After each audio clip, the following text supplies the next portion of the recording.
Resumen del libro Segunda de Reyes, parte número 1. Los últimos días de Elías y el ministerio de Eliseo, capítulos 1 al 8.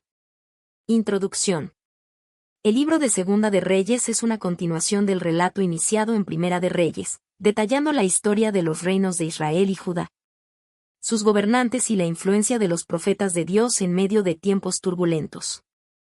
Este libro describe el cumplimiento de las advertencias divinas sobre la idolatría y la desobediencia, mostrando las consecuencias de la corrupción y la falta de fe en Dios por parte de los líderes y el pueblo. En los primeros 8 capítulos, se destaca un momento crucial en la historia espiritual de Israel, la transición del profeta Elías a Eliseo. Elías, uno de los mayores profetas de Israel, es llevado al cielo en un torbellino, dejando su manto y una doble porción de su espíritu a Eliseo, quien continúa con su misión profética a través de señales y prodigios. Además del ministerio de Eliseo, estos capítulos narran la situación política y militar de la época. Los reinos de Israel y Judá enfrentan constantes conflictos con Siria y Moab, lo que pone a prueba la fe y la resistencia del pueblo. Mientras tanto, la corrupción y la idolatría siguen debilitando a los líderes, provocando el juicio divino sobre los reyes impíos. Este tramo del libro nos muestra cómo Dios obra a través de sus profetas para guiar y advertir a su pueblo, otorgando milagros como la multiplicación de provisiones, la resurrección de un niño y la sanación de Naamán, el leproso. Al mismo tiempo, deja en claro que el destino de los reyes y las naciones depende de su fidelidad o rebelión ante él. A lo largo de estos capítulos, se presenta un poderoso mensaje sobre la soberanía de Dios, su misericordia para aquellos que buscan su ayuda y su justicia para quienes eligen seguir sus propios caminos en contra de su voluntad. Capítulo 1. La muerte del rey Ocosías. Tras la muerte de su padre, el malvado rey Acab, Ocosías asume el trono de Israel. Siguiendo los pasos de sus padres, Ocosías continúa con la idolatría y la rebelión contra Dios. Un día, el rey sufre un grave accidente al caerse por una celosía en su palacio en Samaria. En lugar de buscar ayuda y dirección en el Dios de Israel, decide enviar mensajeros a Baal-Zebub, el dios de Cron, para preguntar si se recuperará de su enfermedad. Dios, indignado por la falta de fe del rey, envía al profeta Elías para interceptar a los mensajeros en su camino y entregarles un mensaje contundente. ¿Acaso no hay Dios en Israel para que vayan a consultar a Baal-Zebub? Por tanto, el rey no se levantará de su lecho y morirá. Los mensajeros regresan a Ocosías y le transmiten la profecía. Lleno de furia, el rey envía un grupo de 50 soldados para apresar a Elías. Al encontrarse con el profeta, el capitán de la tropa le ordena descender del monte en nombre del rey. Sin embargo, Elías responde: si yo soy varón de Dios, descienda fuego del cielo y consúmate a ti y a tus 50. Inmediatamente, fuego cae del cielo y los destruye. A pesar de este evento sobrenatural, Ocosías insiste en capturar a Elías y envía un segundo grupo de 50 soldados con la misma misión. De nuevo, el capitán exige que Elías baje, pero el profeta repite sus palabras y otra vez el fuego desciende del cielo y consume a la tropa. Persistente en su rebelión, Ocosías manda un tercer grupo de soldados. Sin embargo, esta vez, el capitán, temiendo el poder de Dios, se arrodilla ante Elías y le suplica por su vida y la de sus hombres. En respuesta, Dios le dice a Elías que descienda con él sin temor. Elías va ante Ocosías y le repite personalmente la sentencia de Dios. Debido a su falta de fe y su búsqueda de dioses paganos en lugar del Dios verdadero, morirá sin dejar descendencia. Como se profetizó, Ocosías muere en su lecho, y su hermano Joram asume el trono, ya que Ocosías no dejó heredero. Este capítulo deja en claro el juicio de Dios contra la idolatría y la desobediencia. La historia de Ocosías es una advertencia sobre las consecuencias de alejarse de Dios y depender de falsos dioses en tiempos de crisis. Capítulo 2. El arrebatamiento de Elías y el inicio del ministerio de Eliseo. El capítulo comienza con un evento trascendental en la historia de Israel, la partida del profeta Elías y la transición de su ministerio a su discípulo Eliseo. Dios ha determinado que Elías será llevado al cielo sin pasar por la muerte, y tanto él como Eliseo saben que ese momento está cerca. Mientras viajan juntos, Elías le dice a Eliseo que se quede atrás, pero éste se niega y jura que no lo abandonará. La travesía los lleva a 3 lugares significativos: Gilgal, Betel y Jericó, donde los profetas locales les advierten a Eliseo que su maestro pronto será arrebatado. Eliseo lo sabe, pero insiste en acompañarlo hasta el final. Finalmente, llegan al río Jordán, donde Elías toma su manto, lo enrolla y golpea las aguas. El río se divide en dos, permitiendo que ambos crucen en seco, un milagro que recuerda el paso del Mar Rojo y la entrada de Israel a la tierra prometida. Al otro lado, Elías le pregunta a Eliseo qué desea antes de su partida. Eliseo responde con una petición audaz: que una doble porción de tu espíritu sea sobre mí. Elías le dice que su deseo es difícil, pero si logra verlo cuando sea llevado, significará que Dios se lo concederá. De repente, un carro de fuego con caballos de fuego aparece y los separa. Elías es arrebatado en un torbellino al cielo, mientras Eliseo, conmovido, grita: Padre mío, carro de Israel y su gente de a caballo. Al darse cuenta de que Elías se ha ido, Eliseo toma su manto y regresa al Jordán. Golpea el agua con el manto y clama: ¿Dónde está Jehová, el Dios de Elías? El río se divide de nuevo, confirmando que el poder de Dios ahora está sobre él. Los primeros milagros de Eliseo.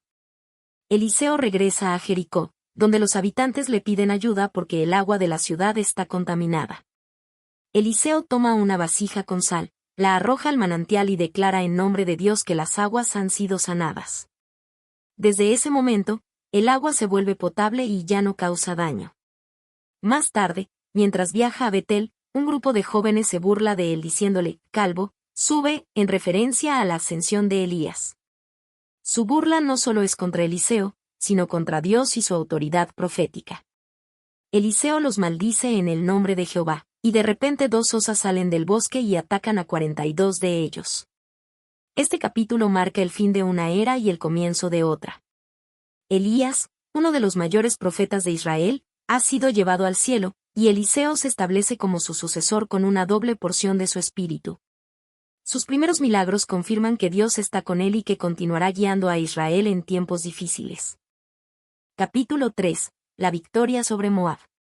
Tras la muerte del rey Ocosías, su hermano Joram asciende al trono de Israel.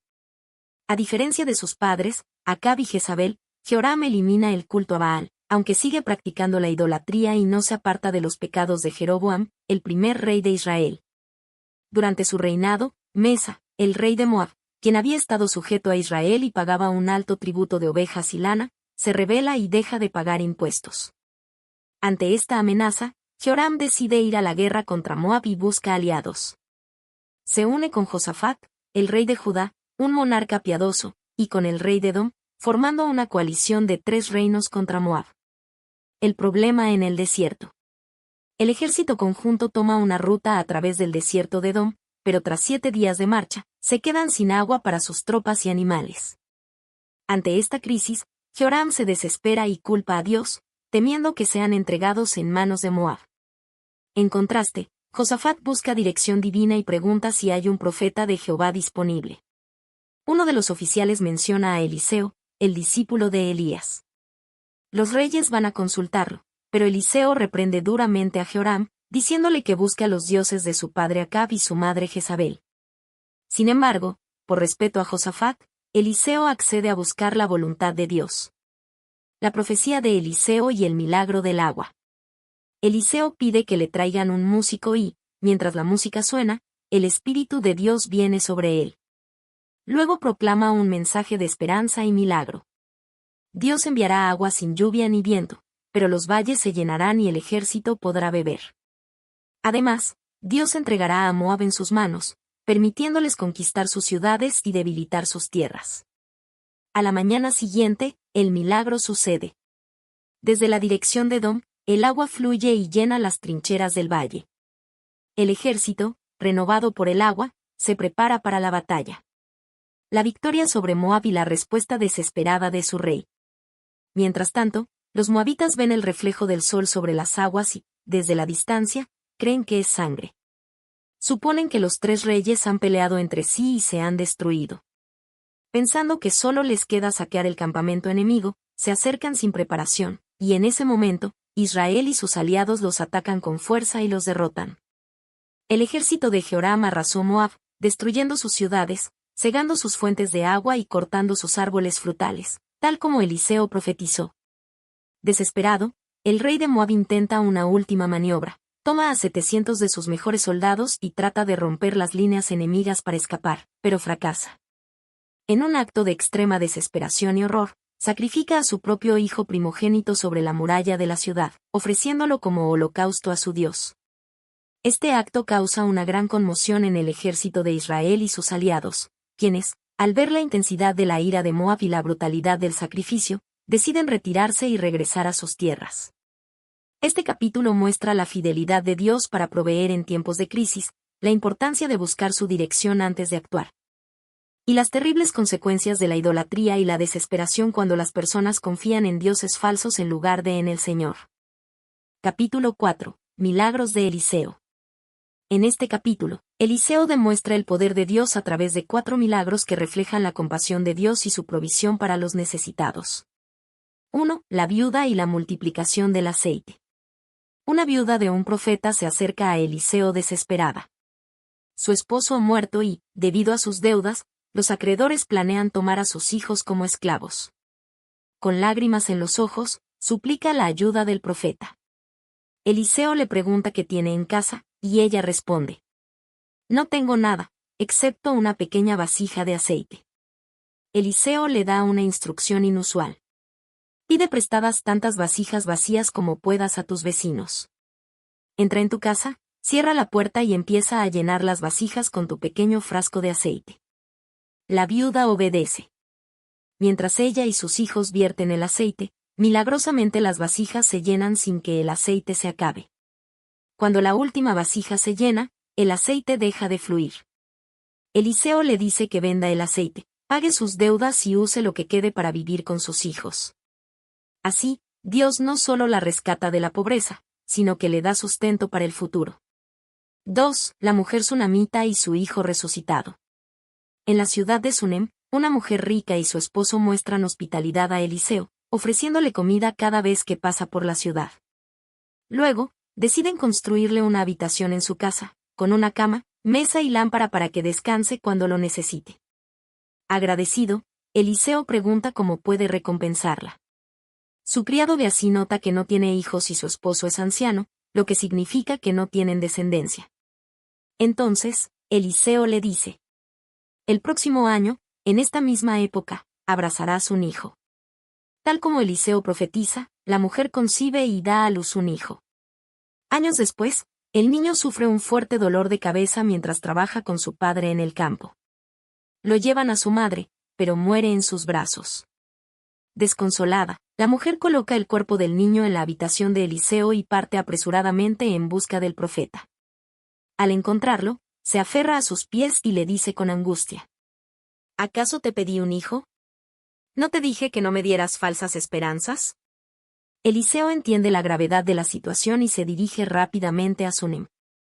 Envía primero a Gehazi con su bastón para colocarlo sobre el niño, pero no sucede nada. Cuando Eliseo llega, entra en la habitación, cierra la puerta y ora fervientemente a Dios. Luego, se acuesta sobre el niño, colocando su boca sobre la suya, sus ojos sobre los suyos y sus manos sobre sus manos. El cuerpo del niño se calienta, pero aún no revive. Eliseo camina por la habitación, ora nuevamente y repite la acción. De repente, el niño estornuda 7 veces y abre los ojos.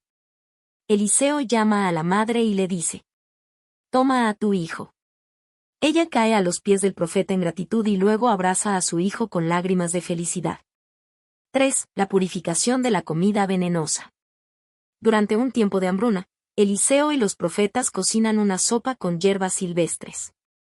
Sin saberlo, añaden una planta venenosa. Cuando comienzan a comer, los hombres gritan: ¡Hombre de Dios, hay muerte en la olla! Eliseo arroja harina al guiso y declara que la comida es segura. Milagrosamente, el veneno desaparece y la comida queda purificada. 4. La multiplicación de los panes. Un hombre llega con 20 panes de cebada y algunas espigas para Eliseo. El profeta ordena que los sirvan a 100 hombres, pero su criado duda. ¿Cómo voy a alimentar a 100 personas con tan poco? Eliseo responde con fe: Dáselo a la gente para que coman, porque así dice el Señor, comerán y sobrará. Cuando los panes son distribuidos, todos comen hasta saciarse y aún sobra alimento, tal como Dios lo había prometido. Conclusión. Este capítulo muestra el poder de Dios manifestado a través de Eliseo, quien actúa con compasión y fe en cada situación. Sus milagros reflejan la provisión de Dios para los necesitados, el poder de la oración y la obediencia, la fe que desafía las circunstancias imposibles. Cada historia demuestra que Dios provee, restaura y da vida, incluso cuando todo parece perdido. Capítulo 5. La sanación de Naamán.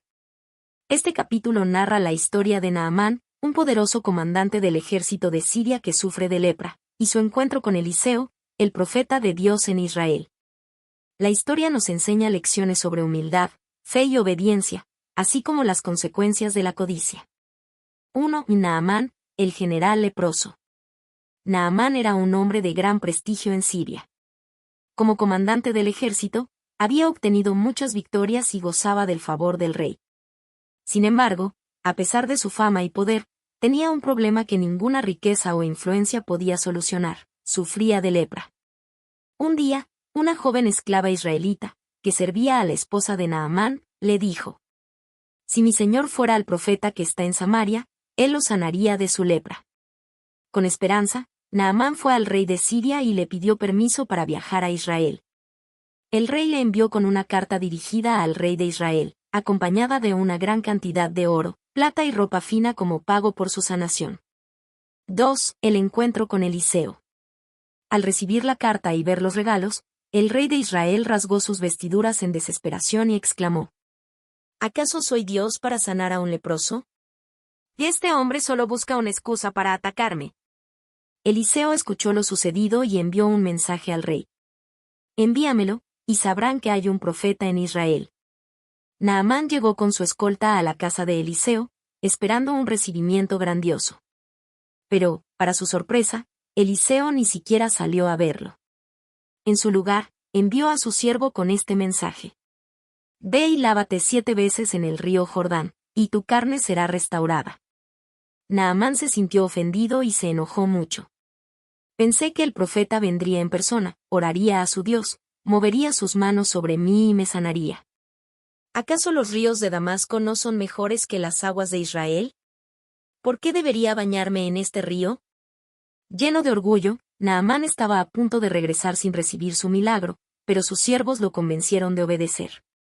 «Señor, si el profeta te hubiera pedido algo difícil, ¿no lo habrías hecho? ¿Por qué no simplemente sumergirte en el río como él dijo?». Naamán cedió y se sumergió 7 veces en el Jordán. Cuando salió del agua la 7ª vez, su piel estaba limpia, como la de un niño. 3. El agradecimiento de Naamán y la fidelidad de Eliseo. Naamán, lleno de gratitud, regresó a Eliseo y confesó su fe en el Dios de Israel. «Ahora sé que no hay Dios en toda la tierra, sino solo en Israel». Ofreció a Eliseo grandes regalos, pero el profeta los rechazó, diciendo: «Vive el Señor, en cuya presencia estoy, que no aceptaré nada». Naamán entonces pidió llevar consigo tierra de Israel para construir un altar y adorar solo al Dios verdadero. También pidió perdón por cuando, como parte de su deber, tendría que acompañar al rey de Siria al templo de Rimón y postrarse allí. Eliseo le dijo: «Ve en paz». 4. La codicia de Geasí y su castigo. Geasí, el siervo de Eliseo, codició las riquezas que su maestro había rechazado. Pensando que Naamán estaba dispuesto a pagar, decidió actuar por su cuenta. Corrió tras Naamán y, mintiendo, le dijo: «Mi señor ha cambiado de opinión. Acaban de llegar 2 jóvenes profetas, y mi maestro me envió para pedirte un talento de plata y 2 vestidos». Naamán, generoso, le dio 2 talentos de plata y 2 vestidos, enviando incluso sirvientes para ayudar a Geasí a cargar los bienes. Cuando Geasí regresó, escondió todo y fingió que nada había pasado. Pero Eliseo, conociendo la verdad, le preguntó: «¿De dónde vienes, Geasí?». Él respondió: «Tu siervo no ha ido a ninguna parte». Entonces, Eliseo le dijo: «Mi espíritu estaba contigo cuando Naamán descendió del carro para darte los regalos». ¿Es este el momento de recibir dinero, ropa y bienes? Por tu avaricia, la lepra de Naamán se quedará contigo y con tu descendencia para siempre. En ese instante, Geasí se volvió leproso, su piel se tornó blanca como la nieve, y salió de la presencia de Eliseo para siempre. Conclusión. Este capítulo nos deja varias enseñanzas poderosas. La fe y la obediencia traen sanación. Naamán solo recibió su milagro cuando venció su orgullo y obedeció la simple instrucción de Eliseo. El poder de Dios no se vende. Eliseo rechazó los regalos de Naamán, dejando claro que el poder de Dios no se compra ni se negocia. La codicia tiene consecuencias. Geasí mintió para obtener riquezas y fue castigado con la misma lepra de Naamán. Naamán llegó a Israel como un hombre orgulloso e incrédulo, pero regresó a Siria transformado, sano y creyendo en el único Dios verdadero. Capítulo 6. Milagros y guerra con Siria. Este capítulo presenta una serie de eventos en los que Eliseo demuestra el poder de Dios a través de milagros y su intervención en los conflictos entre Israel y Siria. Se narran 3 historias clave. El milagro del hacha flotante. Eliseo frustra los planes de Siria. El sitio de Samaria y la crisis de hambre extrema. 1. El milagro del hacha flotante. Un grupo de profetas estaba construyendo una nueva vivienda cerca del río Jordán. Durante la obra, uno de ellos dejó caer accidentalmente un hacha al agua y entró en pánico porque el hacha era prestada. Le pidió ayuda a Eliseo, quien, en lugar de buscar una solución convencional, arrojó un palo al agua. De manera milagrosa, el hierro flotó a la superficie, permitiendo que el profeta la recuperara. Este milagro enseña que Dios cuida incluso de las necesidades más pequeñas de sus siervos y tiene poder sobre la naturaleza. 2. Eliseo descubre los planes del rey de Siria. El rey de Siria estaba en guerra contra Israel, pero cada vez que planeaba un ataque, Israel parecía anticiparlo y evitarlo. Esto lo llevó a sospechar que había un espía en su ejército. Uno de sus siervos le explicó: «No hay espía, mi señor. Es Eliseo, el profeta en Israel. Él revela todo lo que dices en tu habitación secreta». Lleno de furia, el rey de Siria decidió capturar a Eliseo. Descubrió que el profeta estaba en Dotán y envió un gran ejército con caballos y carros para rodear la ciudad durante la noche. Por la mañana, el siervo de Eliseo vio el inmenso ejército enemigo y entró en pánico. «Maestro, ¿qué vamos a hacer?». Eliseo, tranquilo, respondió: «No tengas miedo, porque los que están con nosotros son más que los que están con ellos». Luego, oró: «Señor, abre sus ojos para que vea». De inmediato, el siervo pudo ver que el monte estaba lleno de caballos y carros de fuego rodeando a Eliseo. Cuando el ejército sirio avanzó, Eliseo oró de nuevo: «Señor, hiérelos con ceguera». En un instante, los soldados quedaron completamente cegados. Eliseo los guió directamente a Samaria, la capital de Israel. Cuando el rey de Israel los vio, preguntó a Eliseo: «¿Los mato, mi señor?». Pero Eliseo respondió: «No los mates. ¿Acaso matarías a los prisioneros de guerra? Dales comida y agua, y envíalos de regreso a su señor». El rey de Israel les preparó un banquete y los dejó ir. Avergonzados y asombrados por la misericordia de Israel, los sirios dejaron de hacer incursiones por un tiempo. 3. El sitio de Samaria y la crisis de hambre extrema. A pesar de la tregua temporal, Siria volvió a atacar Israel y puso sitio a Samaria, bloqueando su acceso a alimentos y agua. El hambre se volvió tan grave que la gente empezó a pagar precios exorbitantes por comida. La cabeza de un asno se vendía por 80 piezas de plata. Un poco de estiércol de paloma costaba 5 piezas de plata. La situación se tornó desesperada y desgarradora. Un día, el rey de Israel paseaba por la muralla cuando una mujer le pidió ayuda. El rey le respondió: «Si el Señor no te ayuda, ¿cómo puedo hacerlo yo?». Pero la mujer continuó: «Mi vecina y yo hicimos un pacto, hoy comeremos a tu hijo, y mañana comeremos al mío. Así que cocimos a mi hijo y lo comimos». Pero al día siguiente, cuando le pedí que trajera a su hijo, lo escondió. El rey, horrorizado, rasgó sus vestiduras y maldijo a Eliseo, responsabilizándolo por la situación. El rey envió a un mensajero para arrestar a Eliseo, pero el profeta ya sabía lo que venía. cuando el mensajero llegó, Eliseo profetizó. Mañana, a esta hora, la abundancia volverá a Samaria. Una medida de harina costará solo una pieza de plata. 2 medidas de cebada costarán lo mismo. Un capitán del rey se burló de la profecía. Aun si Dios abriera las ventanas del cielo, esto no podría suceder. Eliseo le respondió. Lo verás con tus propios ojos, pero no comerás de ello. El cumplimiento de esta profecía ocurre en el siguiente capítulo. Conclusión. Este capítulo nos muestra. Dios cuida incluso los detalles pequeños. El milagro del hacha flotante demuestra que Dios se interesa por las preocupaciones cotidianas de su pueblo. Dios protege a sus siervos. Eliseo no temió al ejército sirio porque sabía que el poder de Dios era mayor que el de cualquier enemigo. La fe vs la incredulidad. Mientras Eliseo confiaba en Dios, el rey y su capitán dudaban. La falta de fe traería consecuencias en el capítulo siguiente. Capítulo 7. La liberación de Samaria. En este capítulo, Dios interviene milagrosamente para salvar a Samaria del hambre extrema causada por el asedio sirio. A través de una profecía de Eliseo, un pánico sobrenatural entre los enemigos y la fe de 4 leprosos, la ciudad experimenta una restauración repentina y abundante. 1. La profecía de Eliseo. Después de que el rey de Israel culpó a Eliseo por la crisis de hambre y envió a arrestarlo, el profeta hizo una declaración audaz. Así dice el Señor, mañana, a esta hora, en la puerta de Samaria, una medida de harina costará una pieza de plata, y 2 medidas de cebada costarán lo mismo. Este anuncio parecía imposible. La ciudad estaba en tal desesperación que las personas habían recurrido al canibalismo, y no había señales de ayuda externa. Uno de los oficiales del rey se burló de la profecía. Aun si el Señor abriera las ventanas del cielo, esto no podría suceder. Eliseo le respondió. Lo verás con tus propios ojos, pero no comerás de ello. 2. 4 leprosos descubren la bendición de Dios.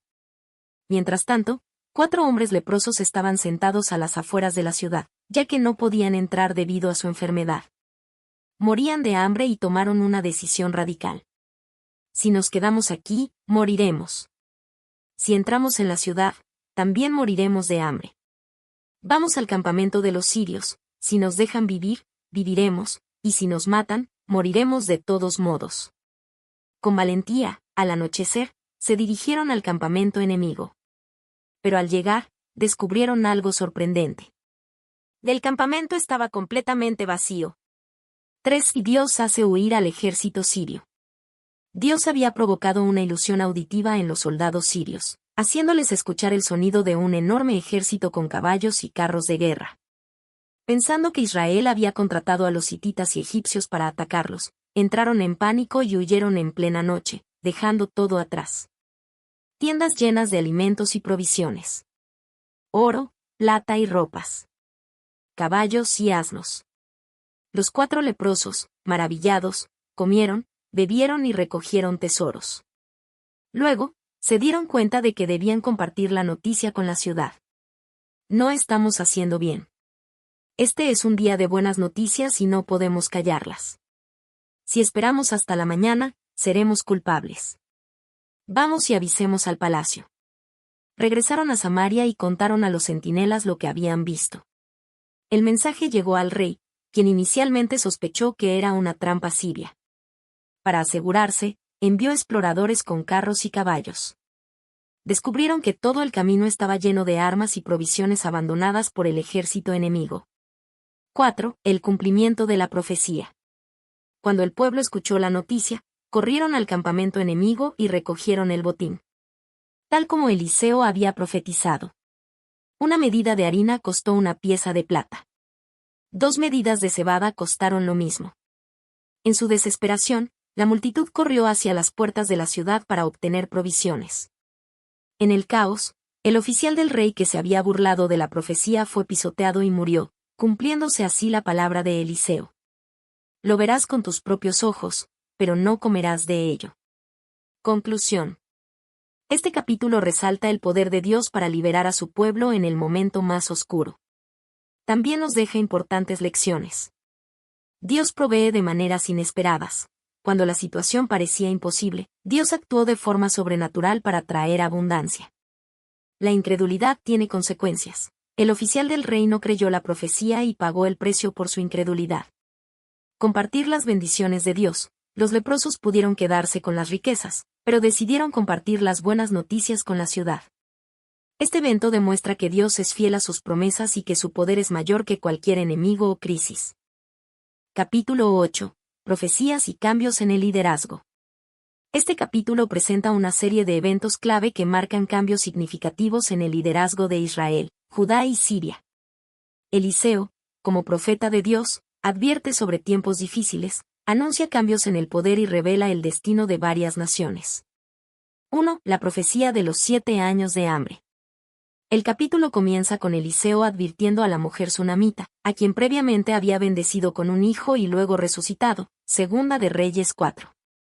Eliseo le dice: levántate, vete tú y toda tu familia a vivir donde puedas, porque el Señor ha decretado un hambre que durará 7 años sobre la tierra. Siguiendo el consejo del profeta, la mujer y su familia se trasladan a la tierra de los filisteos, donde permanecen hasta que la hambruna termina. Cuando regresa a Israel, descubre que su casa y sus tierras han sido tomadas. Entonces, acude al rey para reclamar lo que le pertenece. Justo en ese momento, Geasí, el siervo de Eliseo, estaba contando al rey las maravillas que Eliseo había hecho, incluyendo la resurrección del hijo de esta mujer.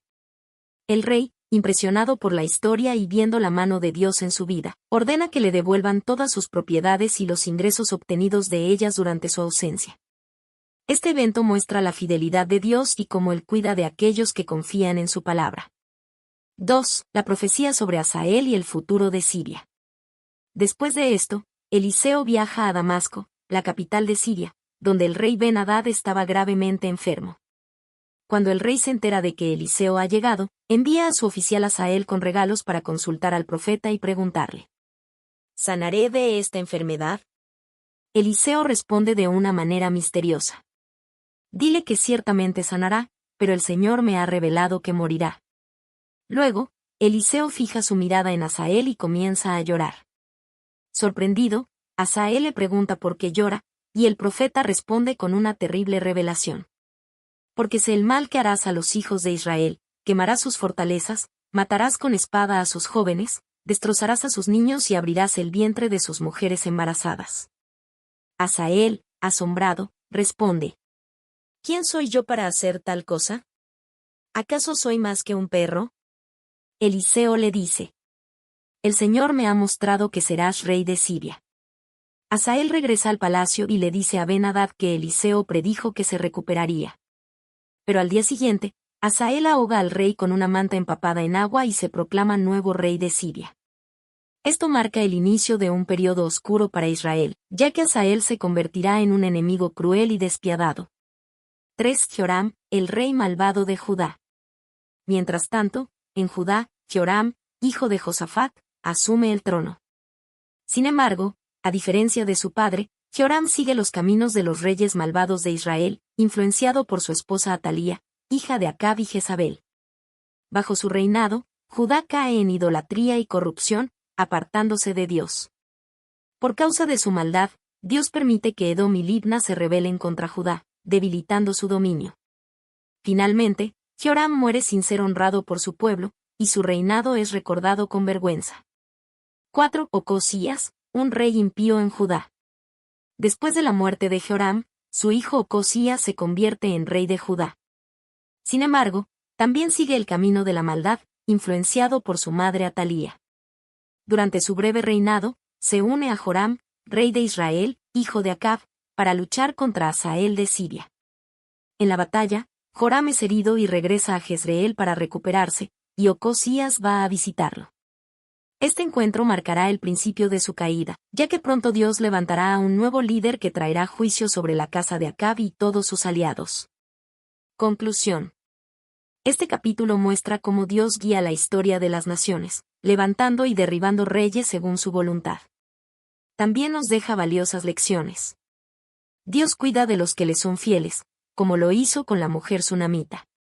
La maldad tiene consecuencias. Joram y Ocosías siguieron caminos impíos y su reinado terminó en fracaso.